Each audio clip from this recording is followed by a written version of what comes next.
New seasons, new gear. Show the world what it means to be a fan in 100% authentic gear. Fanatics, officially licensed everything. Get ready to dive into a new world of online shopping with the Fins Tailgate. Whether you're a die-hard sports fan or just looking for the latest fashion trends, we've got you covered. With a wide variety of products from your favorite sports teams to stylish accessories and home decor, we're your one-stop shop for all things tailgate. Our easy-to-use website and hassle-free checkout process make shopping with us a breeze. Plus, with frequent sales and discounts, you won't want to shop anywhere else. So come on in and join the party at the Fins Tailgate, your new go-to destination for all things tailgate.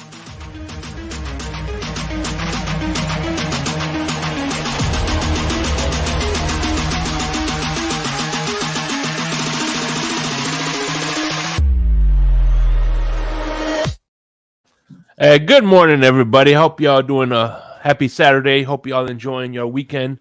Tomorrow morning we're gonna be having some mimosas as we watch the Chiefs game. But before we get to the fantasy, let's talk about Backroom Collections. You know, fine art, visors for your mini helmets, family-owned company, one-of-a-kind artwork. The link is in the description below, and if you use the hashtag or the link, TFTG, you'll get 10% off your first purchase.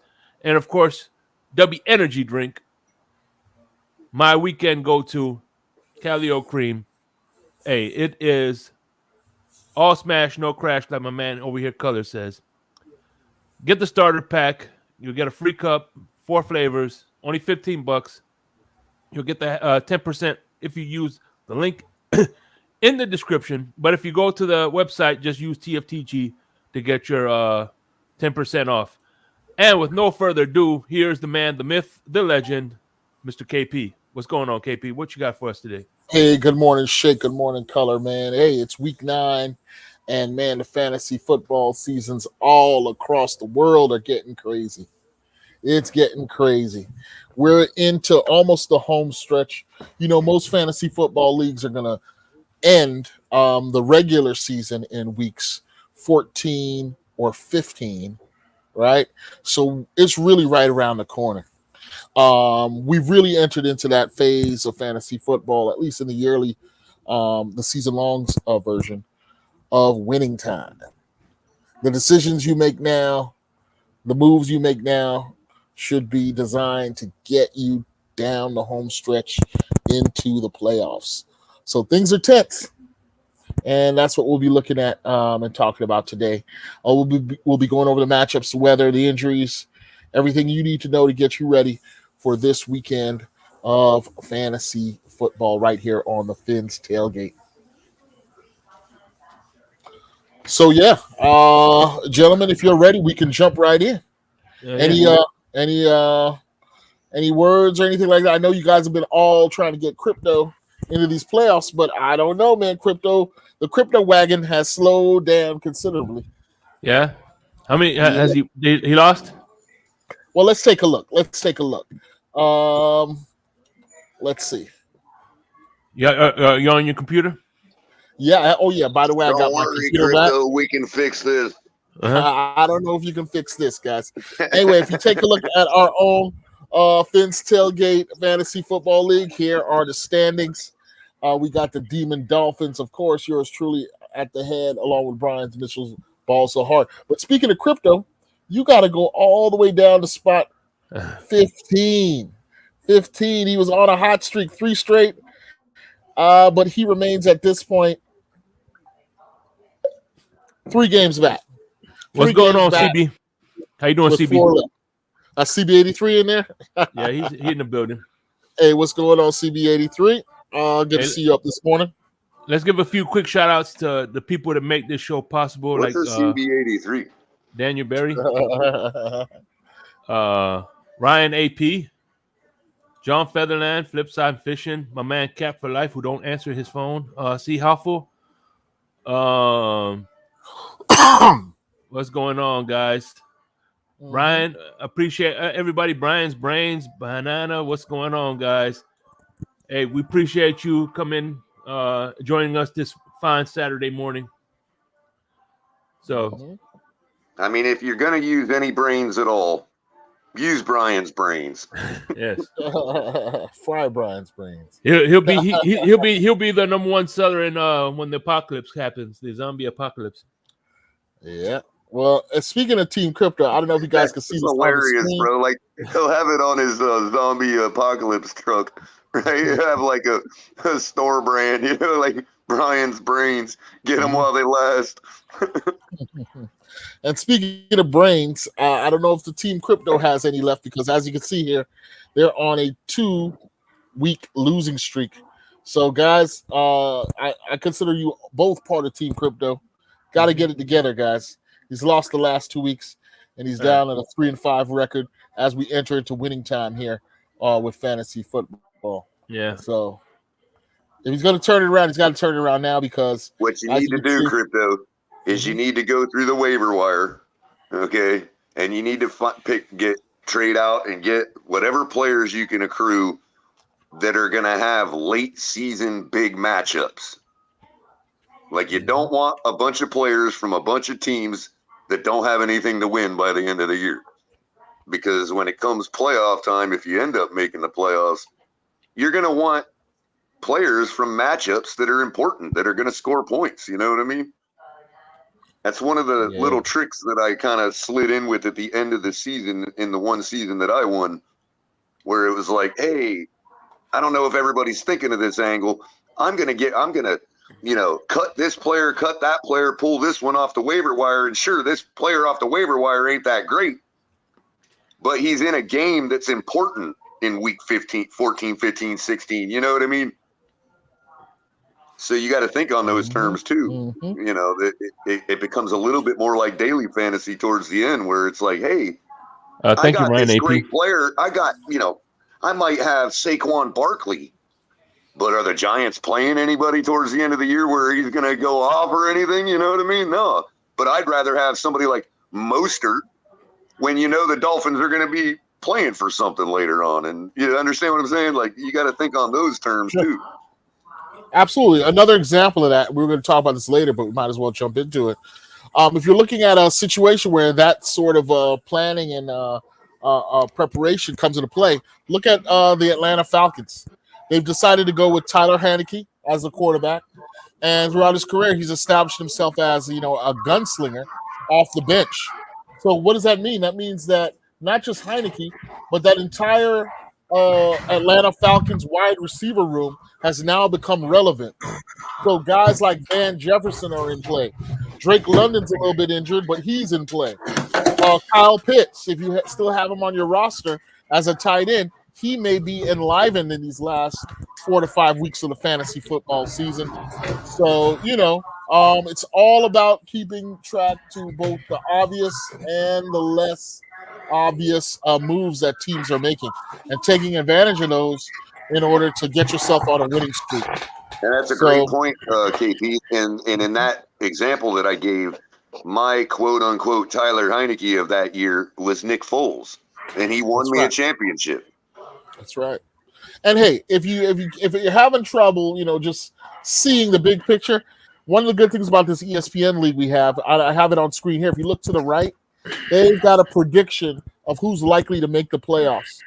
And the percentages are there based on, upcoming schedule, existing rosters, etc. And as you can see right now, it looks like Brian Mitchell's second place team has the highest a chance of making to the playoffs at an 89% chance, followed by my own team with 86%, who's actually the number one spot, and then all the way down. And if we look at Team Crypto again, Team Crypto as it stands right now, if he just stays pat, has a 6% chance. 6% chance of making it to the playoffs. So he's definitely got to make some moves. He's KP, definitely got to make some moves. So what you're saying is there's a chance. There is. Hey, what's going on, Fred? How you doing, brother? I hope you're okay. Thank you for coming by. But anyway, guys, let's talk. Let's get into some of the background information. Weather. As far as the weather goes this week, Well, it's hold on still a second, KP. Hold on, go ahead. Fred. You can disclude me all you want, but I'm still gonna say good morning to you, bro. So you don't win. Yeah, good morning, Fred, man. What's up, man? You know what it is, bro. So yeah, man. Morning to everyone who's tuned in, man. Glad to see you guys here again. You know, it's a weekly thing we do here with the fantasy football forecast, and we're in it. So hey, week 9. Good news on the weather front. Pretty much all of the games have acceptable weather. According to DraftKings Network, the one game where you have to worry just a little bit is the Rams versus the Packers, and that's in Green Bay, where there's a 40% chance of rain, but the temperatures are going to be in the 50s. So, we've all seen worse. Everywhere else around the league, we've got better weather, including even our own Dolphin game over in Germany, where there is a 72% chance of rain, but that Frankfurt Stadium does have a retractable roof. So if they use the roof, they'll Any negate. word on what what that decision's going to be? Any you know, it's funny. I heard, you know what I heard too? That being that Kansas City is the home team, that they have final say if they want the roof or not. Okay. I wonder when the deadline is for them to make that decision.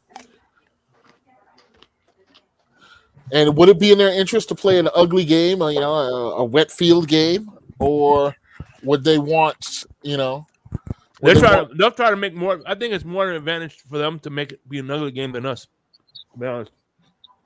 They might want to muck it up, slow things down on our end. Yeah. It's interesting. It's interesting to monitor that before kickoff tomorrow at 9:30 a.m. Eastern Standard Time.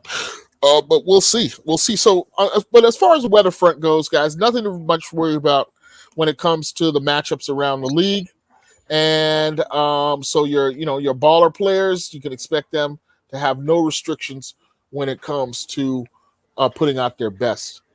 As far as injuries around the league, more interesting news here. We got Justin Fields out again, but looks like Deshaun Watson coming back in for the Browns. As far as our own Dolphins versus KC game, we've had a couple players with some, nagging injuries, like Raheem Mostert. His ankle now has nagged for about, 3 to 4 weeks, but he still made it to midweek practice, right? And so he'll get the start.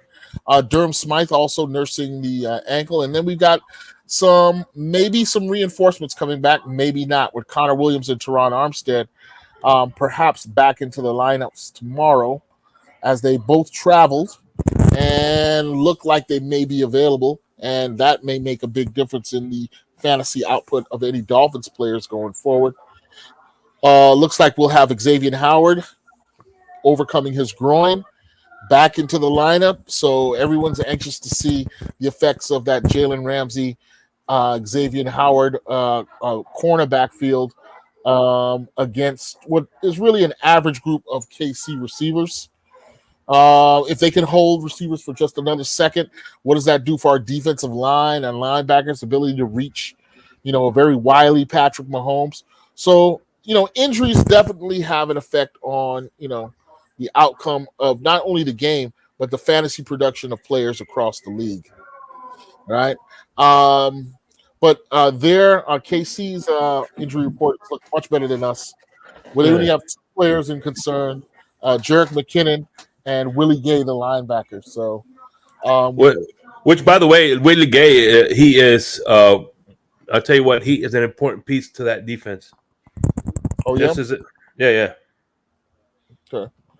Just as what? What were you going to say? I thought so. Just as the defensive lineman was who's that held out for the first game? Chris Jones. Yeah. Okay. Yeah. Hey. Yeah. So, but we got a lot more to worry about when it comes to injuries, as our injury report is 10 players deep.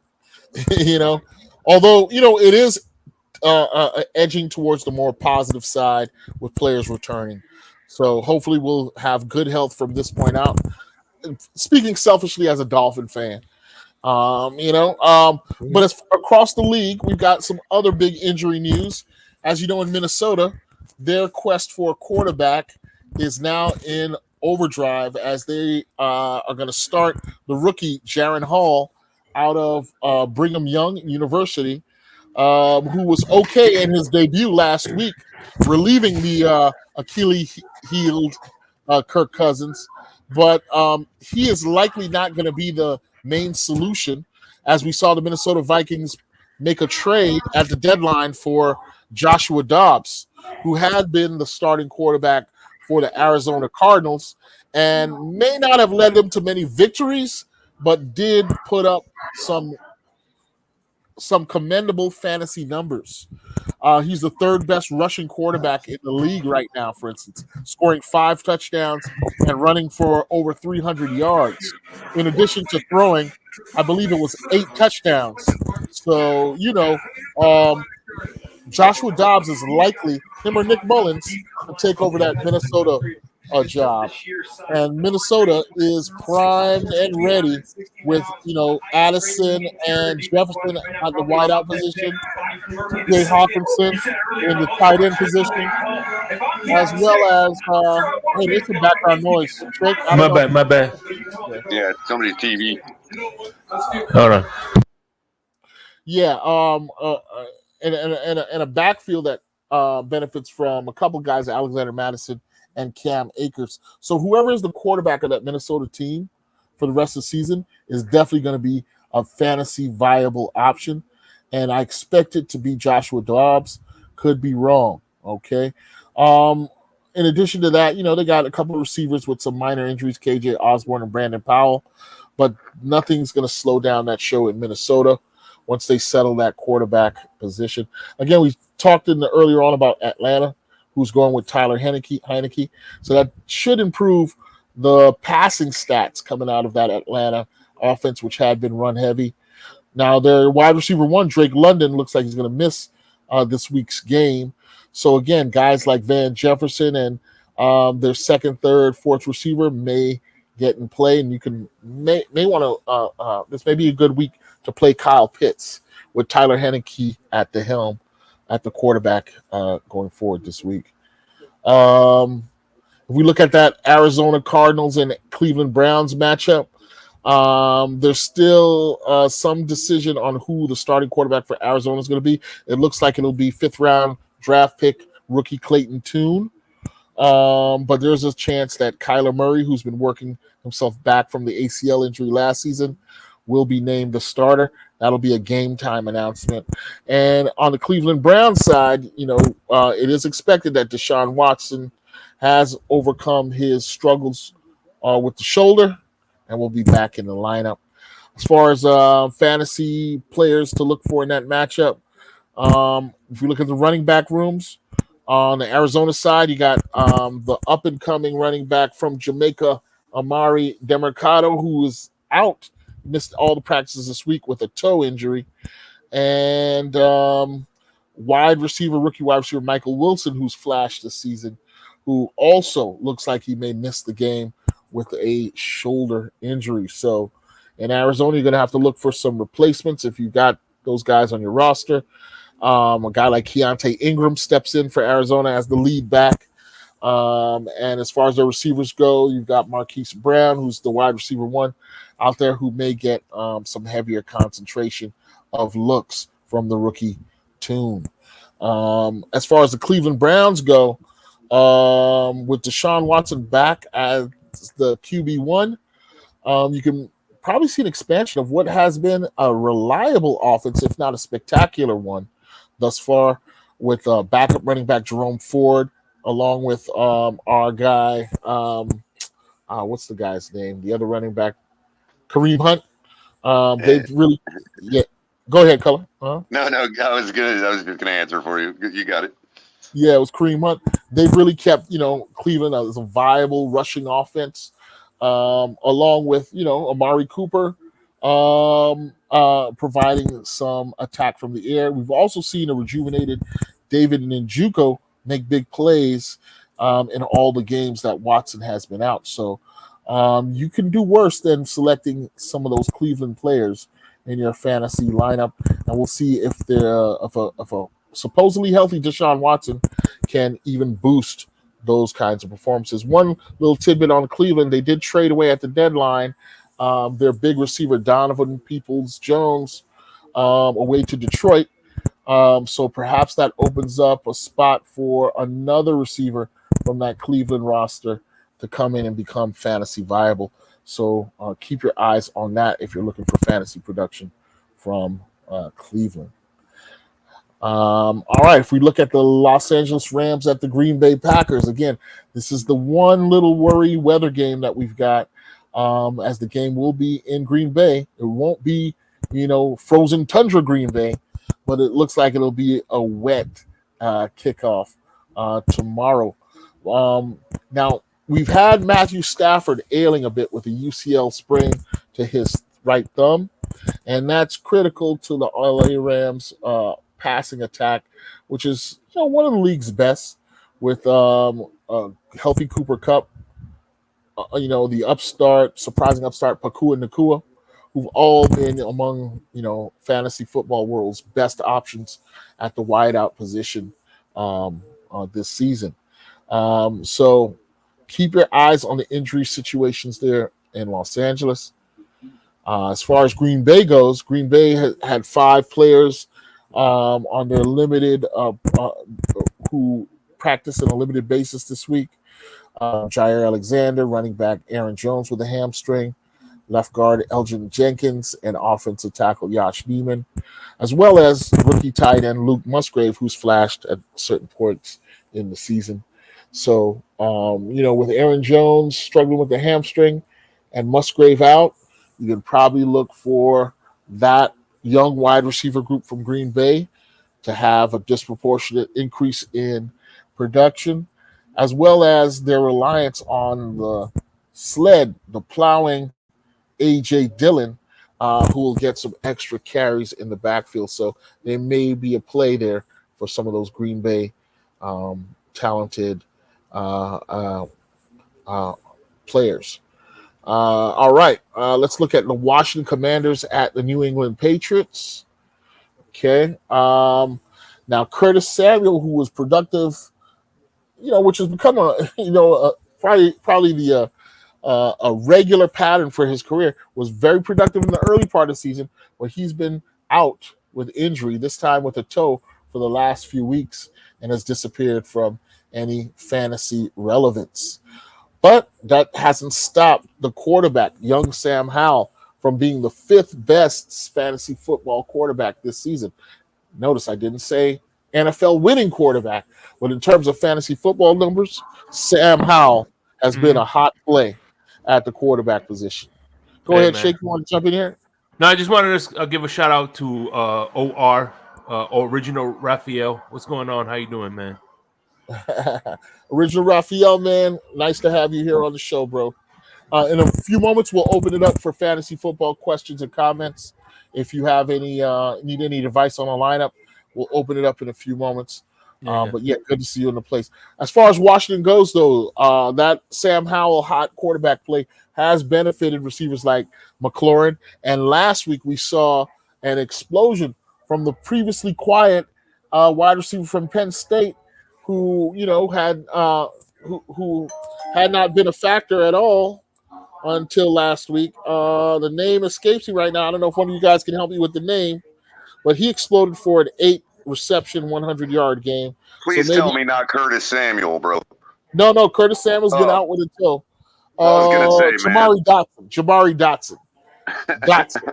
So Dotson and McLaurin have benefited from I was about to be like, dang, if I miss the one Curtis Samuel breakout, I'm gonna lose it, bro. Well, the early part of the year is when he puts up all his stats, and then right on schedule, he's now hurt and off of fantasy relevance as a result. So. Same story as it was when he was in Carolina, man. Now they're facing the New England Patriots, who we saw defeated last week here in Miami. And again, I don't think anybody anywhere is going to want to have any New England Patriots on their fantasy football roster. However, with their receiver position all hurt and out, the rookie Douglas might be a guy you can put in on a flex. Deontay Douglas, the little slot receiver from New England. So that's my only advice there, as we still haven't figured out the backfield situation between Ezekiel Elliott or the other guy, Ramondre Stevenson. All right. Chicago at New Orleans offers some interesting predictions. Hey, Shake, if you could turn down the TV there. Yeah, you can hear that? Damn. Yeah. That's it all the way in the living room. Hold on, let me see if I can. Because you got a condenser mic, it's going to pull it all in. But also make sure that your mic is on a cardioid pattern. Yeah. Because can you hear it now? No. Okay. Yeah. Okay. Good. All right. Well, it's a little unsettling. But yeah, if we're looking at that Chicago Bears and New Orleans matchup, Justin Fields is not going to be the quarterback, so we're going to see another week of the rookie Bajent, the Division II Player of the Year from last season, at the helm of that Chicago offense. Their starting running back is not back yet, and so we'll have another week of the big dog. Deonta Foreman, and rookie Rashawn Johnson out of the backfield. I think you can probably do better, but Foreman has been fantasy relevant from time to time. The loss of Justin Fields has meant the death of DJ Moore as an offensive outside threat. So try to avoid him in your lineups another week. Now, as far as New Orleans goes, New Orleans fantasy relevance has come alive a bit. Taysom Hill has been very dangerous, producing touchdowns in each of the last 2 weeks from the, I guess you'd call it the tight end position. Although, he plays quarterback, tight end, running back all over the field. Also, we've had Raheem Shaheed back to his big scoring, big play ways in that New Orleans attack. And Alvin Kamara, who may be the best fantasy football running back this season. It's been either him or Travis Etienne as the most productive fantasy football running back. So the big question mark out of New Orleans is their quarterback, David Carr, and his performance. Will he perform as a good quarterback or return to mediocre production? Is that Crypto? We got Crypto up here now. What's up, Crypto? What's going on, Crypto? Hey, what's going on, everybody? What's up, KP? Good show. Don't worry, Crypto. We can fix this, man. Yeah. I think Crypto dropped those 2 games for effect. You know what I'm saying? For like drama. Drama. Yeah. It's kind of, you know what I mean? Yeah. We were talking about your team earlier, Crypto, about what you need to do to be fantasy relevant. Well, just like how I let it when we do our, everybody a quick plug for our show Insomnia, which, by the way, I'm working on getting TD Finstalk as a guest for next week. Hopefully, knock on wood, keep your fingers crossed. But anyway, I let him get. I dropped a few games to him on purpose so he could get close to me. I didn't want to pull up too far ahead, so I had to make the show interesting. So I let him catch up to me last week. So there you go. Yeah, no doubt. It's kind of like the other teams letting the Gators get to the 50-yard line. Just being kind. Just being kind. What are you talking about, Crypto? Is there another Gators team that I don't know about? Are you talking about cricket Gators or basketball Gators? I don't know what you're talking about. Are you talking about the XFL has a team called the Gators that don't get to the 50-yard line? That team out in Gainesville, that one. They have an XFL in Gainesville? Damn, I didn't know that. Yeah. No, all I know is we'll see you next year, man. We'll see you next year, for sure. Yeah. And by the way, that blue and orange is gonna look good on you, KP. Actually, it's gonna look good on me. By the way, the bet, KP, real quick.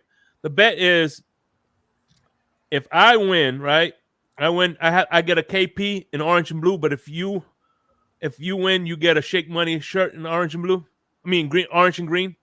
Orange and green. Hurricanes, orange and green. Yes, sir. Okay. That's your shirt, though. It's going to you. Just make sure. Right? Okay, cool. Or is it going to me? I don't know. I'm going to you. You are going to get a Shake Money Miami Hurricanes shirt that you must wear on air. Okay, but I'm gonna give it to you though, so you know, so you can have it. But I'll wear it, but you can have it I will as accept as a trophy, and same thing with me. As a trophy. Okay, yeah, same thing with you. Okay, so I will wear it on the air and give it to you if I have to, Yeah. and you will wear it on air and then give it to me Yeah, if you have to. Okay, Mhm. fine.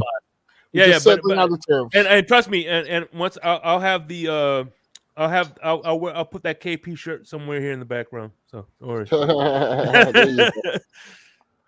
All right, so let's get back to the matchups. Well, real quick, good morning Yeah. to Shekel. I just want to say good What's going morning on, to Shekel, who just found Kahari's Saturday morning show, apparently. So, yeah, man, we're trying, bro. We do Hey. sleep, but we sleep in shifts. Right. There it is. That's right. Gotta keep this shit going forward. You know what I'm saying? I'll autograph Yep. and I'll even autograph my shirt for you, KP, and you can have it. Okay, Shake. I appreciate that, man. You know what I'm saying? I'll take that autograph. But go ahead, guys. I'm sorry. Hey, no problem. No problem. Hey, next matchup, we got the Seattle Seahawks at the Baltimore Ravens. So, Crypto, you're going to have a home game there with the Baltimore team. Seahawks coming in town. Now, again, no weather concerns in this game. And Seattle's offense has been hot, man. That running back, Walker, is outstanding. And even that backup they got, Charbonnet, looks like the perfect late season running back. Big guy, high knees, bringing speed and elusiveness out of the backfield. Zach Charbonnet. His name sounds like a fine wine. Yeah, he Charbonnet. does. Yeah, or I don't even know. I'll have some Charbonnet with that. Yeah, but you cannot go wrong with either of those backs on your fantasy football roster. Although with Charbonnet, I think he's more relevant the later the season goes. Later on in the season, he's going to be a guy to have. But yeah, that passing attack. Welcome back, DJ Metcalf last week. Tyler Lockett was a little bit iffy with a hamstring, but he should play along with the rookie Jackson in Jigba Smith out of that Seattle attack in Baltimore. Now, as far as the Ravens go, the bus, Gus the Bus, has carried many a fantasy football team into the playoffs over the last couple of seasons, and he's right on schedule doing it again for the Baltimore Ravens this season with strong play from the running back position week in and week out. I mean, the guy truly is living up to the nickname. And then you've got, of course, Lamar Jackson, who is one of the most fantasy relevant quarterbacks in the league this season, with his increasing poise in the pocket. He's more of a passer this season than ever before. He's put up some big numbers in some games, and this game looks like a shootout, a potential shootout. So Seattle versus Baltimore is definitely one for the fantasy football followers. Okay. Odell Beckham is also back in the mix. Maybe not producing the huge numbers from outside that had come to characterize his early career, but definitely drew a lot of penalties last week, and as people were holding and grabbing, and so perhaps if they keep their hands off him, we can see an Odell Beckham return to fantasy relevance. It looks like it may be right around the corner. And then finally, before we leave, don't forget about that tight end in the Baltimore setup, who is probably either the best or second best fantasy relevant tight end. The name escapes me now. I don't know if you guys can help me. Mark Andrews. Mark Andrews. Yeah. Not only higher end fantasy tight end, but a lot of times, up there in the top 3-4 fantasy performances of all players. Like he's consistently up there with them all. Like besides being a tight end, he's one of the few tight ends you can play where you're not punting the position. Where you can actually expect production. Yeah. I mean, other than Travis Kelce, he is, the most dangerous from that position right now. Those are really the only two playmaking tight ends that you can treat as a skill position like any other as far as points. Any other tight end, and you're just hoping for the best. Right. Even a guy like George Kittle, he's hit or miss. 1 week he's lights out, and next week lately he has been this season. Absolutely, he has not been up to the form in previous seasons where he's up there in top fantasy points every week. Definitely not as consistent. Definitely not as consistent. All right, next matchup we got Tampa Bay at the Houston Texans, who've really been the surprise of the league this season, under the leadership of brand new coach. What's the guy's name? A former linebacker. What's the name of the coach? Anyway, name escapes. DeMarco Ryans. DeMeco Ryans. There it is. Former Philadelphia linebacker. But he's really led that team to some very competitive football and some fantasy relevant football as well from the young rookie quarterback C.J. Stroud, who's he's doing good. Yeah, he's made Nico Collins fantasy relevant. Dalton Schultz had a little run there from the tight end position where he was scoring a touchdown a week, which is always welcome from the tight end position in fantasy. And they'll be hosting a Tampa Bay team that really has been a little bit middling when it comes to fantasy production. Yeah, go ahead, Shay. I'll let you do. I'm gonna bring the super chat so you can read it. Shekel trying to make me blush, man. Shekel says, "Thank you for the $2 donation." Shekel says, "Sorry guys, but color is why I'm here." And Tua. Hey, that's all good. We have a Tua. We have a Tua. We have an Eichenberg. There it is. What's going on? As far as Tampa Bay goes, by the way, and Michael K and KP is why Michael K is here. So what's going on, Michael K? I don't know if that's a blessing or an insult, but we're gonna keep it rolling. What's up, Michael K? What's up, Michael No, but K? I mean, Shekel's come in probably kind of joined us maybe a week or two ago. Kind of been coming around a lot and. Always kind to me, always saying hi, and always kind to me. So that's how you get recognized around these parts. Yeah. What's up? In that Tampa Bay matchup against the Houston Texans, you got Baker Mayfield, who has been suffering from a knee injury, but he knows what's at stake for his career, and I doubt he'll miss a game. With any injury, you're going to have to knock that guy out to keep him out of the lineup. He's taken a lot of sacks this season, but he has made their regular cast of characters in their wide receiver room still very much fantasy relevant.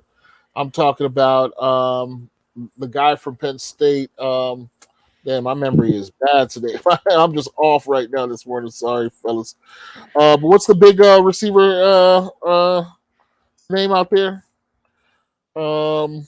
You talking about the big tall receiver or Which team we talking about? Tampa Bay.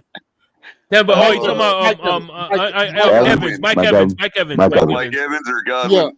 Mike Evans. He's a big one. Evans the big one. Yeah. And Mike Evans is right on schedule. Is one of the top downfield threats in the league. And to Baker Mayfield's credit, he has kept him fantasy relevant in that department. Chris Godwin, the intermediate king, right? In terms of intermediate routes. So these guys, if you got them, play them. Both Evans and Godwin in a matchup against a hit or miss Houston defense, which, has been involved in a lot of tight contests so far this season. All right, almost to the end. That might be a relevant game for crypto, though, real quick. What's going on with the quarterback situation? Are they going to finally sit Baker or what? I mean, no, I got my quarterback. I got Russell Wilson now. Oh, that's right. You don't still have Trask on your lineup though, on your roster? No. Oh, okay, gotcha. Yeah. See, look, Tampa Bay should be the prime example of a quarterback with weapons. These weapons couldn't make Baker Mayfield. I'm sorry, but that this proves what kind of quarterback Baker Mayfield is because he does have the weapons. You're absolutely right, Shake. Yes. And surprising, but that O-line has kind of, betrayed him a little bit, as he's taken a lot of sacks recently in the last few weeks. So Yeah, but I could tell you one thing though: their offensive line is better than ours. at this moment, I would say, Yeah. at this moment. Right. All right. Next matchup, we have Indianapolis at Carolina. As far as Carolina goes, Bryce Young hasn't blown away the league by any stretch of the imagination, as he's still finding his way as an undersized quarterback in this league. He's more of a game manager at this point in his career, but he does have a talented group of wide receivers, including a guy whose production has really kept them afloat. And we're talking about damn, what is wrong with my memory today? Your guy, Color. Adam Thielen, who's found a way to become a fantasy relevant wide receiver once again, and not doing what he did back in Minnesota, where he was the consummate deep threat. Now he's working those intermediate routes, even taking short screens, and making and putting forward some production from that wideout position in a very limited offense out there in Carolina. So Adam Thielen remains an every week play if you got him in your lineup. And then Chuba Hubbard, who's taken away the running back one job almost from Miles Sanders. He's also become a fantasy relevant running back that you can put in at either a running back 2 position or a flex position and enjoy some solid production. So that Carolina team does provide a few options. As far as Indianapolis goes, you've had Zach Moss. You can't get rid of that guy. As he continues. Last week, I thought he wasn't going to play with a knee and a heel injury. But he's determined to stay fantasy relevant, despite the fact that you got Jonathan Taylor back at the helm.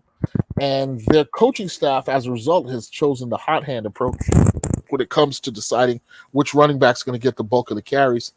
And so despite having 12 carries for 95 yards last week, Jonathan Taylor really was mostly on the sidelines watching Zach Moss, who ripped off a big touchdown, get the bulk of the carries in the play in the fourth quarter. So that is a lot of money, Kahari, for riding the plane, man. Wow. Yeah, exactly. And especially with 12 carries for 95 yards, I mean, it's not like the guy wasn't producing, Right. So it's just shocking that, that backfield solution hasn't been solved there.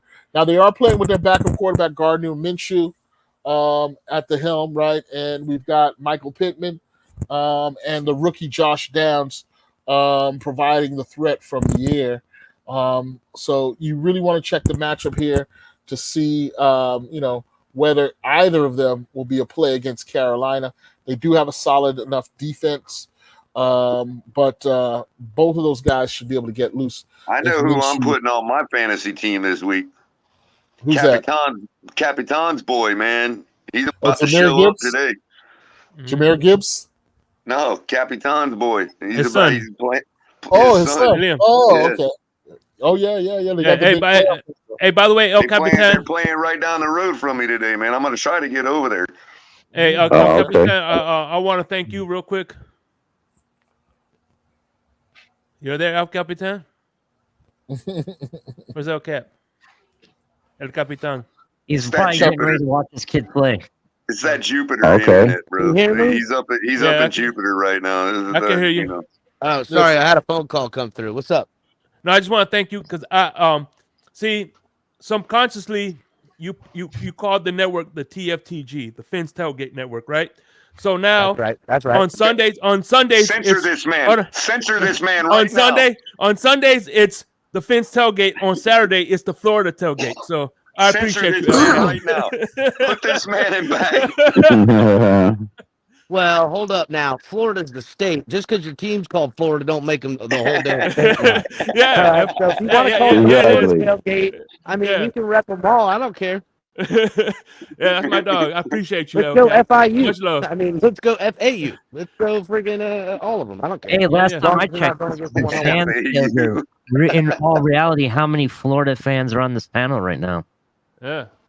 Hey, Only one. Oh, Shake, you might be Listen, on your own here. I've got Florida Hey, fans in my family. Listen, I'm not scared. I ain't never scared.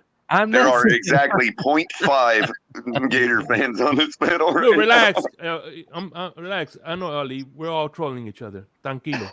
I understand. There's only one Ohio State fan up here. That's what I do know, Hey, Ollie. Hell and yeah. there only needs to be one because there's only one best damn team in this country, and it's the Ohio State right now. So I don't know. How's Listen, that you've been it? kind of in the gutter like the rest of us since scandal's been lurking the Hey, halls of who Ohio. won the very first college football playoff? What's up? What's something that Florida or Miami Hurricanes have not won, or Florida State have never won that Ohio State has? The very first Lawsuit? in the college playoff. That's the one thing you guys haven't won yet. Actually, So- Florida State won the national sure, championship in the Listen, playoffs. It's That all fake ebbs ass and flows, computer bro. It's all ebbs championship. and flows. Okay, hold on. See, we I'm didn't gonna- need I'm a gonna say playoff this back one. then. We were Hold so on. good that it was so obvious nobody had to have a playoff. They hold just on. knew we were number one. Caller, hold on. I'm gonna point this out. I Here am we sick go. and tired of people holding the national championship over my head when they haven't won the college football playoff. Everybody knows that BCS crap was run by computers trying to tell us which two teams were the best teams in the country. So screw Listen, that. I'm not saying that the count. playoff isn't the right way, but hey, look, it's still has a relatively higher new, merit, in my Ali. opinion, than that computer crap. So whatever. I'm talking I'm about not- I'm before gonna the side with BCS when Ali they that the just said when playoffs they are just good. voted. Say what, LCAP? Say that again. With that, Ali, I side with that the playoffs are a good thing for college football. Sure, Yeah, and yeah. it should be congratulated that Ohio State did what they did that thing they have to do. So I would say that early in its conception, I'm gonna give these Florida teams some time, buddy. Don't worry, they'll be back Oh, around, yeah. and we'll be I'm just beating up. saying, I just say I don't like computers picking teams for me. So Yeah. even the Ohio State versus Miami national championship, yeah, it is what it is. But I hold the college football playoff as a higher merit than the previous national championship because it was so computer based. It was crap. That's just what I think. So, yeah. Yeah. Yeah, but you're talking about a finite era that started in the early 2000s. Like, there was no BCS back when we were winning our championships. We were just so obviously better than everybody in the nation that they awarded us the national championship back then. See, that's the whole point. Right. Who's to say that you really are? Who are we to say that you're the best or whatever, bro? Unless it's played out. And we have this whole term on any given Sunday when it comes to NFL. Well, on any given Saturday, anybody can beat anybody. And I Well, think when you're playing Go that back to crappy Alabama. conference you play in, of course you're gonna be in the playoffs. When you're playing that crappy ass conference you play in, that weak ass conference you play in. conference. That conference The one you that has creepy, more- creepy, crappy, the one that has crappy, more that cheap, successful Hall of underrated, Famers overrated than the record than you SEC. Pac-10 crappy offense league you play in. So I don't want to hear that shit. Okay, go choke on another chicken. Have a good day. You too, brother. All right, whatever. Thank you for that college football interlude. Ooh, A chicken. That's a chicken, by the way. Jesus. Shake's like nobody's gonna get me down on the eve of my Florida Gators matchup. Oh, yeah. In my best Apollo Creed voice, I'm saying ding, ding. Cheese on bread, man. I should say cheese on bread. But hey, guys, there's 3 more matchups to go. Let's take a quick look for fantasy football fans. And yeah, we got the crappiest matchup of the week: the New York Giants at the Las Vegas Raiders. New York Giants have everybody out pretty much. I mean, Tyrod Taylor did not practice. Daniel Jones still isn't ready. Tight end Darren Waller's out. So they really have only one fantasy relevant guy, Saquon Barkley. Everybody knows the ball's coming to him. And so can he basically outduel the entire sorry Las Vegas Raiders defense? That's what it boils down to if you're talking about fantasy football options from the Giants. And Barkley's nursing an ankle injury that is, persisted with him the entire season. right? On the other side, the Las Vegas Raiders just got blown up this week with the firing of Coach Josh McDaniels. And who knows how motivated guys like Josh Jacobs, wide receiver Adams, and others are going to be going forward. However, this is a matchup where, with the right energy, they should be able to put up some big numbers. It's probably going to depend on who's quarterbacking that Raiders lineup. Will it be Garoppolo, who's disappointed this season, or will they decide to go with the younger upstart Aiden O'Collins? We'll see. But those decisions will definitely affect the productivity of guys like Jacobs and Adams, who are, among the stronger fantasy football options over the last 3 to 4 years in this league. So, any thoughts on that, fellas? Giants and Raiders? Who's the starting quarterback? Is Daniel Jones back, or is it going to be DeVito? backup? Huh? DeVito. Damn. Even the backup quarterback got injured? Holy crap. Yeah. Oh man. Yeah. Listen, I kind of like excited for the Raiders because of Antonio Pierce being the coach. I want to see what he brings. And Devontae Adams had a complete different turnaround and thought about Antonio Pierce being the interim head coach compared to what was going on under McDaniels. So it went from one extreme to the next. He went from I want out. You guys took my quarterback away, to now as a different coach, and he's like, "Oh, I'm so excited! This is great! I'm ready to run through a wall for this guy." What that didn't change your quarterback. Your quarterback's still not here. So why is it such a change? So I want to see what happens. For me, I'm not expecting anything big when it comes to the Raiders versus Giants. Giants have a great defense. I have a feeling the Giants are going to end up winning, but it's only going to be by like a field goal or something. You know what I mean? I think the Raiders defense is too much for the Giants defense is too much for the Raiders. Okay. On that note, Ali, I kind of like the Raiders here. There's the aspect of wanting to put down good tape going forward for the new regime to look at. But also, it's not just so much putting good tape down for the new regime. It's also to validate.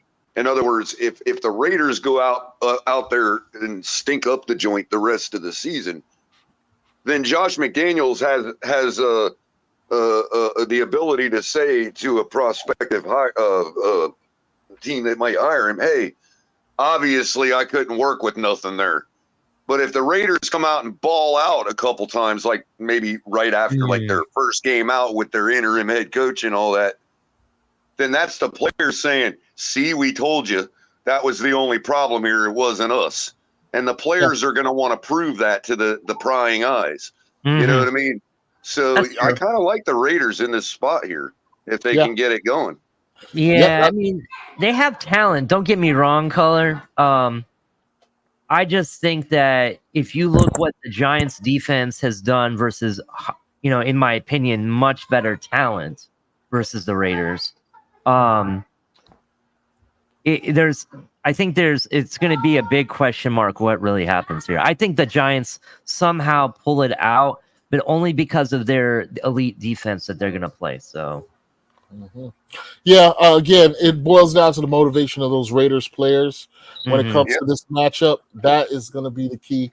I mean, if you're into the soap opera of the league, it's actually a pretty decent matchup right here. Like, could be an interesting game. If you're into seeing where these two teams are at going forward, and all that. I mean, I may like stack a bunch of lineups with players from these two teams just to make the game more interesting. Now, in one of the more high-profile games, other than ours, in Germany, we do have the Cowboys at the Eagles tomorrow, which is going to be a clash. Divisional matchup, huh? Yeah, historic. Right? It's become iconic over the years, right? As far as fantasy football goes, there are some interesting matchups here that we got to talk about. If we start with the Dallas Cowboys side of things, You got to look at CeeDee Lamb and his explosive ability from the outside, hooking up with Dak Prescott. Philadelphia, while showing every sign of having a dominant front seven, they've allowed a lot of passing yards this season. Right, teams have not been blown out by them for the most part. So, will this game be another one that goes, tick for tack with both offenses putting up big numbers? On the other side, you got, Jalen Hurts, who everybody knows is nursing that injury, that knee that he won't admit to, right? Can he similarly put up big numbers against a Dallas Cowboys defense that has been cracked? Earlier on in the season, it was the baddest thing out there with Micah Parsons destroying offensive lines. But teams have found a way to pass the ball against that secondary, despite Diggs and others. So can A.J. Brown continue his huge fantasy football production, second only to Tyreek Hill? Also out of the backfield, DeAndre Swift, right, has been one of the top fantasy football producers from the backfield position. Huge matchup tomorrow. Any thoughts, gentlemen? Where is the game being played? At Philadelphia. All right. Weather is not an issue. If anybody knows, this is probably one of the biggest rivalries in the NFL. The Eagles fans hate Dallas. Dallas hates the Eagles fans. Yeah, That's basically what it They comes even down showed that in our game. They was rooting against the Cowboys in the parking lot, and we had a game that night. I think they hate Dallas more than any other team in their division, let alone the conference or the NFL. But I think this is going to be a slugfest between defenses. Not really between defenses, but I think who they're going up against. It is going to be very interesting because there's that stigma on Dallas that they can't win the big games. Like they got blown out by the 49ers, for example. Yeah, we had the same stigma, unfortunately. Yeah, they have the same kind of issue. And in addition to it, you have the Eagles, who, in my opinion, are underperforming on the offensive side of the ball.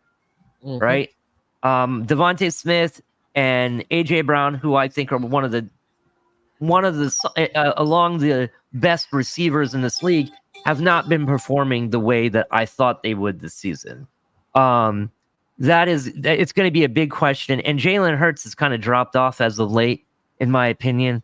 I'm going to go out and say that Eagles actually lose this one, to be honest. I'm going with Dallas. Ooh. Yeah, but one thing about what's his name? The quarterback. I don't see that, man. Yeah, he has about 2,000 yards, so he's been playing pretty consistent. So but it's going to be a battle. I agree with you, Ali, on the fact that it's going to be both defenses. Front seven it's going to be which defense wants it the most. Yeah, which defense? But here's the reason I'm going with Dallas. I think that there are some fundamental issues with Eagles when running their offense, and I think Dallas's defense is too strong for that Eagles offense to overcome it. And in addition to it, I think that Dallas has more to lose in this game, and that's why they want it more. That's why I want Dallas. That's why I think Dallas will win. It's going to be a close game, but I think Dallas crosses the finish line first. That's my opinion. All right.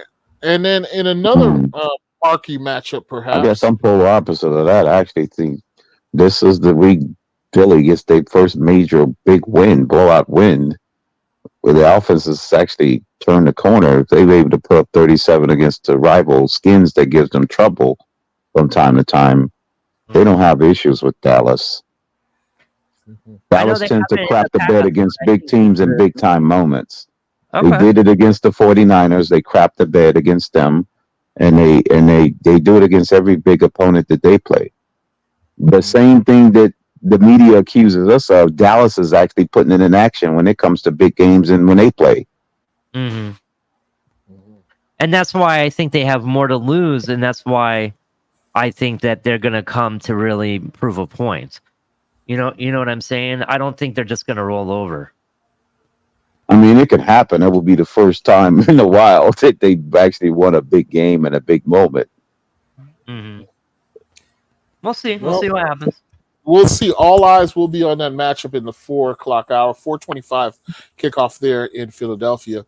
But in another marquee matchup tomorrow night, we have perhaps the last gasp Bills against the up and coming, improving every week Cincinnati Bengals. So Bengals in Ohio, in Cincinnati tomorrow night, Sunday Night Football.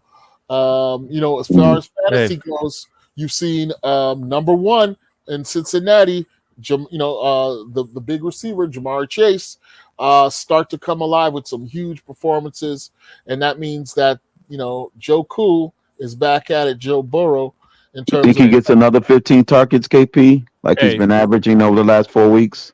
Hey, hold on, guys, real quick. I'm gonna be out of here. I'm gonna be watching. I'm gonna start the Florida. I'm starting the Florida versus Arkansas. Hey, Crypto, get this dub this weekend, baby. Yeah. Be safe, man. Be safe. All right, Shake. We'll see you, man. Thank you, Shake. No problem. Hey, well, I was going to say, I don't 15 know. targets. 15 possible targets. again. Yeah. I mean, it seems almost a certainty. When the Bengals are right, Chase is having big games. And Yeah. Joe is finding him both at all dimensions of the field, deep, short, intermediate. And so Chase is one of the hotter fantasy football receivers out there, as he was projected to be in most fantasy football drafts. He was either the first or second guy drafted. So he is fulfilling that draft position finally, as we've seen the Cincinnati Bengals rev it up to another level over the last 2 or 3 weeks. On the other side, you do have the ever-present fantasy viable Josh Allen. Say what you like about the petulant one, but he does produce fantasy points from fantasy football perspective in both the air and on the ground. Aside from Jalen Hurts, he's probably the second most dangerous quarterback when they get close and crossing over that goal line with a rushing touchdown. And then, Stephon Diggs, one of the top 3 or 4 wide receivers in this league, and certainly as well in fantasy. So if you've got Diggs, if you've got Josh Allen, the pro must plays in a primetime matchup tomorrow night. Any thoughts on this game, gentlemen? That's going to be a good one. I was wondering if I should play him in my DraftKings and my FanDuel.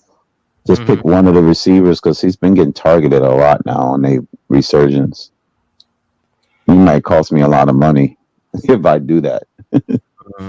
I am excited for this game, though. I think Bengals are hot now. Joe Burrow's old is back. It's going to be really interesting how this ends up. But I'm rooting for Bengals. That's where I'm at with it. Yeah, I'm rooting for the Bengals too. It wouldn't surprise me if this game is a shootout. And so those skill players are going to be must plays in fantasy lineups all across the nation tomorrow. And then just one more matchup of the week, and that's Monday Night Football, which is a very interesting matchup here. Prototypical offense versus prototypical defense. You've got the Chargers flying into New Jersey, actually, to face the New York Jets on Monday Night Football. Chargers versus Jets. So, as far as fantasy goes, really, Herbert hasn't really executed the Chargers to a winning season thus far, but he has thrown for many yards. Keenan Allen is probably the 3rd or 4th most productive fantasy football wide receiver in the league. And then you've had the return of Austin Eckler, one of the most consistent fantasy football producing running backs over the last several seasons. And so you've got prime offense coming into this matchup. Can it succeed and continue to produce at a high fantasy level against what has been a stout, mean, hard-hitting Jets defense, which despite that reputation and look, they've allowed some big fantasy games against them, even as they've, managed to sneak out a couple victories to remain, I believe, just 1 or 2 games behind the lead in the AFC East. And so the Jets have been, despite having a limited offense, they do, present the scariness of a Breece Hall out of the backfield, right? And then the supremely talented wideout, the young kid. I don't know if you guys can help me with the name. It escapes me again. But that kid almost wills the quarterback Wilson to good performances, finding him for That would be Garrett Wilson, and there it is. yeah, I'm loving all over that dude. I think he's special, man. I think he's got some great hands, bro. Yeah, me too. And he's and he does. speed, strength. He's a total package on the I outside. agree. He does. Yeah. So, what do you guys think about this matchup? Any insight? I'm looking for the Chargers to treat this like a playoff game and get back to 500. I think that I don't think the story has completely been written yet on the Chargers team. They sit at 3-4. If they can, if they can get the Dolphins to pull out the win against Kansas City, and they take care of business against the Jets, you're looking at only sitting a game behind the Kansas City Chiefs in their division. So the reports of the Chargers' demise have been greatly exaggerated, and part of that has to do with keeping up the narrative that we suck. So that's all fine. The Dolphins don't have to do anything but sit back and watch the Chargers win 2 straight games, and all of a sudden we have beaten a good team. And, not that changes anything for me. I think we already beat a good team in the Chargers. And I think they're going to get it right and prove it against the Jets. And they may be the first upper echelon team that cracks that defense. So I'm looking for the Chargers to get the win here. Yeah, wouldn't it be great if the Dolphins win tomorrow and both the Bills and Jets lose in prime time? Not only will it be party time in Miami, but we'll have a 2-game lead in the division. And not only that, Kahari, but we would have beaten the number 1 and number 2 place teams in the AFC West, and we put 70 points on their redheaded stepchild of their division. You see what I'm saying? That's right. Yeah, we would have shown total dominance over the AFC West. If we were in the AFC West, you know what I mean? It'd be our division if we beat the Chiefs tomorrow. Because, you beat the Chiefs, you beat the Chargers, and you put 70 on the Broncos. The only thing that's left to find out is, will the Raiders trap us after the bye? Right. Yeah. Well, and so, I wouldn't say a lot on the line, but the potential for, this week 9, to be, to determine how hard we got to play in the final part of the season, is there. Raphael's reporting that Herbert's got a middle finger taped up. Hurts him to take I hate to be the bearer of bad news. I think the Chargers return to relevance is going to be delayed severely within the next 2 weeks. Okay. Can they afford to fall to 3-5 and then 3-6? I think the Jets defense. I think the Jets defense is better than the Cowboys defense. And if San Diego couldn't do that in their own building against the Cowboys, and the Eagles were suffering badly against the Jets backups, both Sauce Gardner and the other corner was out in that Eagles game against them. They return in this game, they destroy the Chargers. And Herbert will be talked about again. Any flexibility for having a bad day? I'm with Crypto. I think are the Jets ever going to have a bad day on defense? You know what I mean? Like, is it? In fact, I have. I don't know if it's a good Herbert. So, what'd you say, Ali? I think Herbert throws 2 picks in this game, and the Jets win. I think this game actually. I think it's delayed. The Chargers going to have to wait another week. I know I'm going to sound like a Jet fan right now, but I'm telling you, if they win this game, this could actually start pushing them ahead of the Bills, and the Bills end up third. They have something. Right, Ali. That's another part of it. They're actually in a point where they could be saying that they're the second best team in the division. And they will have that they beat the Bills already. And the fact of it is, they hold the tiebreaker over the Bills. So if the Bills lose this week and the Jets win, the Jets are factually the second team in the division. and a confidence. Yeah, second there'll be a place, too. full 1 game and a half over them because they beat them head to head. Yeah. Yeah, there'll be So a game and a half up on them. The Bills will be in solidly in third place. Will actually kind of be, if the Patriots win, they will be almost tied for last. If the Patriots were to win, Patriots win? What are you talking, man? What kind of language are you talking? Go Bengals. Go Bengals. So yeah, the Bengals could do a lot to change the Bills' outcome just in 1 week. What I've been, and They can go from second to last. Crypto, but this is one of the relative perspectives that I was using to say our game in the traditional use of the phrase must win is not a must win. If anybody fits that description this week, it's these Bills, It will be the Yeah, Bills the Bills over have the to other win. team. It'll be Yeah, the but Bills, us, then the Jets and Patriots. Well, the Patriots don't. They could win or lose. They'll still be in last place. that's right. Right. It's a Well, must So the win Patriots is for the our most. They don't have goals. to Like win the game. right. Like it's only a must win subjectively for our goals of the top seed and all that. Yeah, it's a Yeah, must yeah. win, but the Right. The Bills are in Bills a is the true most. must Yeah. win situation. Because a loss for them, they could be easily in fourth or be in first. That's how drastic it is for them. They could either be tied for first or dead last.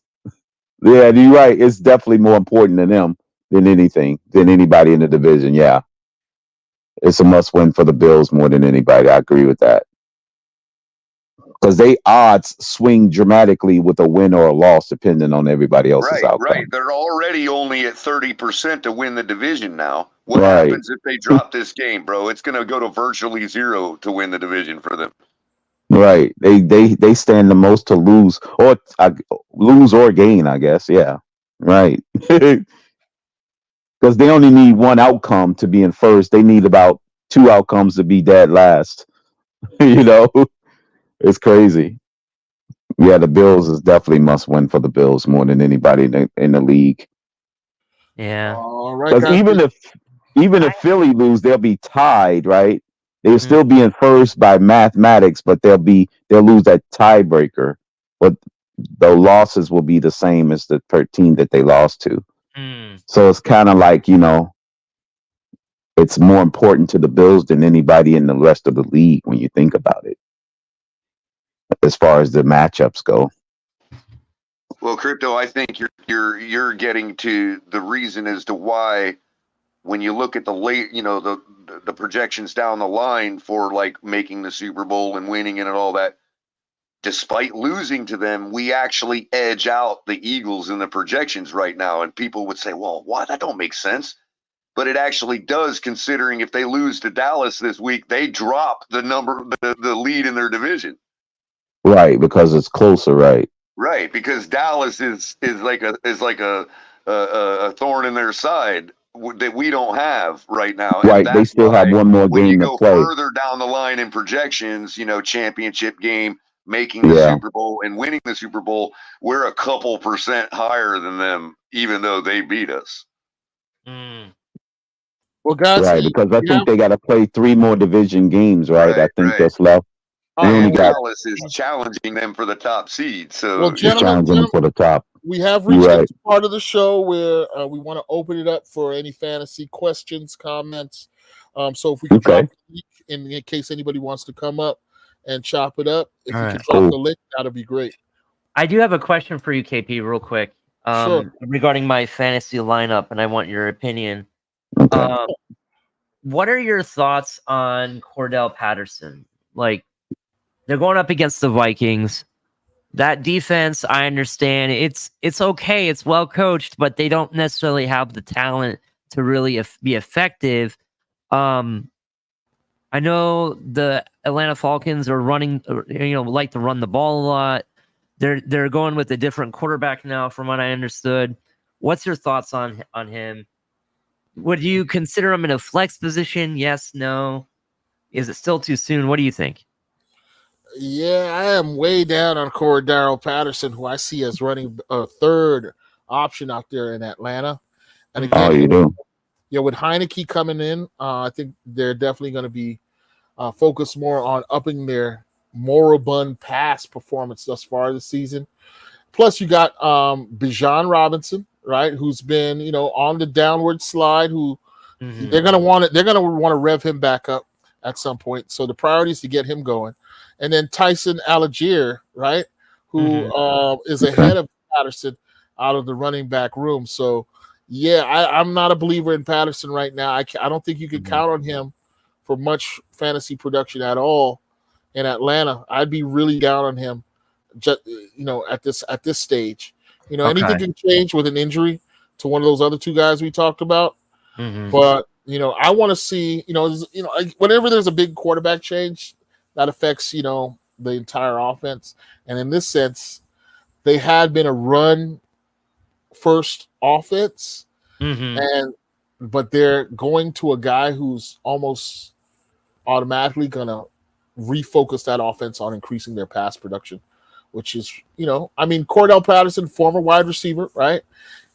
As a third down back, he may find a new wrinkle, a new spot in this offense, but that is yet to be seen since the change is happening this week. So I would be in a wait and see, perhaps. I wouldn't drop him totally from your fantasy roster, but I am not encouraged that he's going to be a fantasy relevant player going forward. I couldn't say I guarantee that he's going to be fantasy relevant, and right now he's definitely not. So my main flex guy that I've been running was supposed to be Zay Jones, but he hasn't been healthy at all. Right? He's coming. He's coming back this week, though. Yeah, he's on a bye week this. Okay. But for tomorrow, I got 3 options. They're not really good. I don't like any of them, but I want your opinion. My options are either Cordell Patterson, Cole Kmet, the tight end for the Bears, or Kadarius Toney. Ouch! It's not good. It's not pretty. It's not good. Cole Kmet I go Kadarius Toney. Really? I'd go Cole Kmet. Cole Kmet, huh? But I wanted your guy. Who the Bears playing? New Orleans. Yeah. And then they're going with the rookie Division II quarterback, Bajan, who struggled last week. He didn't look terrible, but it's obvious he didn't have full. Who'd they play last week? Who'd they play last week? They played the Chargers last week, and they played the Chargers last Monday night. Points. That's an AFC defense. They're going against an NFC team. He'll probably do a little bit better. And I always hate putting a tight end in the flex, honestly, unless it's Mark Andrews or Travis Kelce type, George Kittle. They tend not to be big fantasy producers, and maybe you could catch fire with wide receiver or running back. What do you think about a running back at that spot?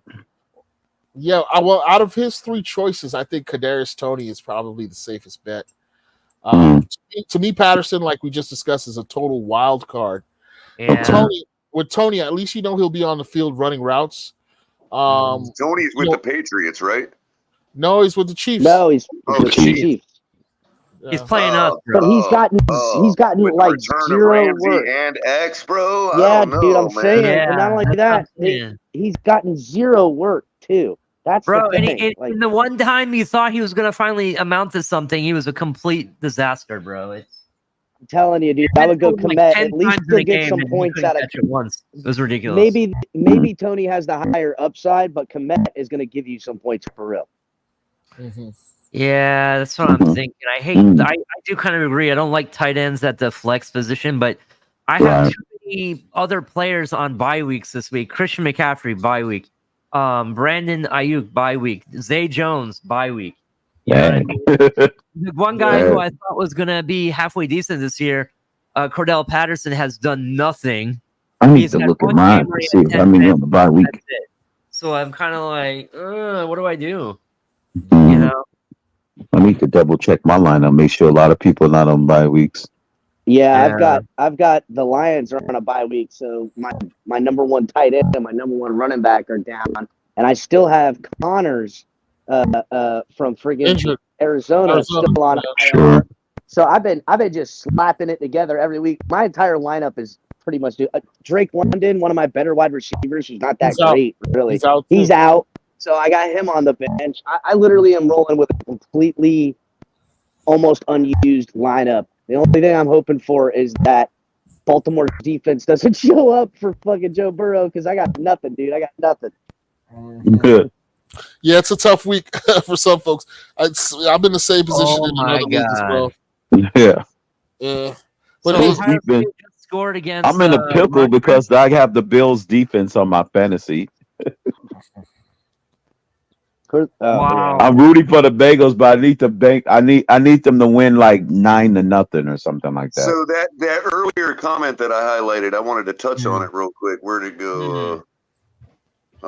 Dolphins #1 fan. This is kind of where I'm coming from a little bit with the Jets game this week with the Chargers. You know what I mean? Like, it's not even.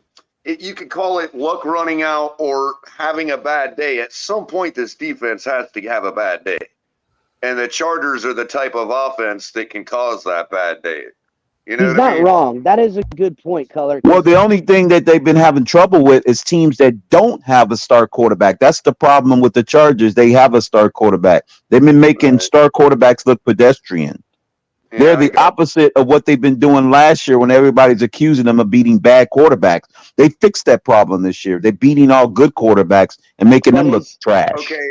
But how hold the on, Jets matched up against Color. the other AFC West teams so But far. hold on, is friggin' are we giving Dingleberry Herbert the star quarterback now?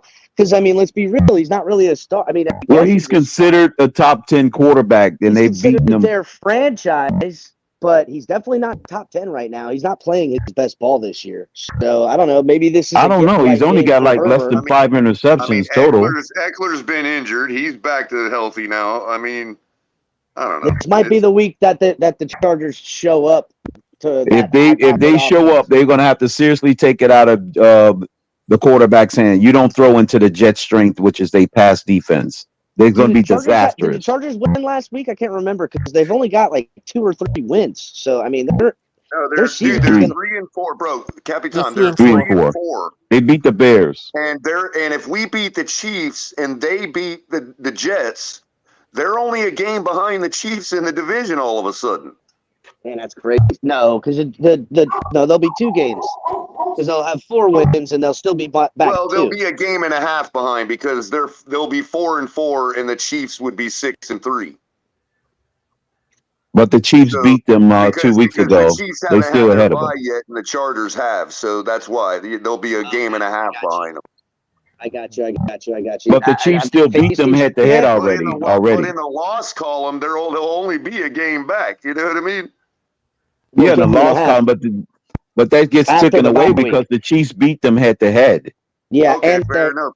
And they still got to play while the Chiefs are on bye, so they're still behind. They could catch up if they win today. But see, that's what I'm saying. If they beat the Chiefs on their second meeting and they split with the Chiefs, they'll both have 4 losses, and head-to-head tiebreaker will be off the table. Again, if they lose, their season's they're not they have no shot in the division. Their season is falling away. The winning division is shot for them at that point. Winning a division shot, and their season is slipping away to where. I mean, listen, their coaches get fired this year. Let's be real. He's terrible.